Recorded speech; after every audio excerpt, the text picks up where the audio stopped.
සුන්දර නකල්ස් චාරිකාවේ ගමනාන්තයකට අපි ආවා. ඒ තමයි සුන්දර සාරියැල්ල. මේකේ නම විශේෂතම දියැල්ල නමින් හේතුව තමයි මේක සාරියක හැඩේ ගන්නවා. තල දෙකකින් දියැල්ල තියෙනවා. එක අතකට දහර ඇල්ල. වන ගොමුව ඇතුලෙන් නකල්ස් වනාන්තර ඇතුලෙන් එක පාරම එන්නේ සාරියේ පොට. එතකොට පල්ලෙහින් තියෙන්නේ සාරියේ නිරිය. එනිසා ඇත්තටම මේක ඈතට පේන්නේ සාරියක ස්වභාවයක්. ඒ නිසා මේකට අපි කියනවා සාරියැල්ල කියලා.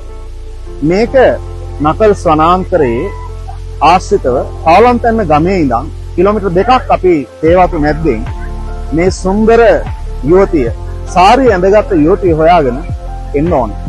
ඉතින් මේක මීටර 25ක් උස දියැල්ල. අපේ භූගෝල විද්‍යා බලමුළුව අපේ භූගෝල පන්තිය මේ නකල්ස් කඳුකරේ සුන්දර ජලය, සීතල ජලය, අප්‍රමාණ සීතල ජලය මේ කතා කරන වෙලාවෙත් ඉන්න අමාරුයි. මාළු කකුල වට කරගන්න ලස්සන පාරාදීසයක්. ඒ පාරාදීසයේ හිමි දෙන ලස්සන අවස්ථාවක්. ඒ නිසා පවලන්තැන්න ගමේ ඉඳන් කිලෝමීටර් 2ක් දුරින් හිටලා තියෙන සුන්දර සුකුමලිය තමයි අපේ සාරියැල්ල.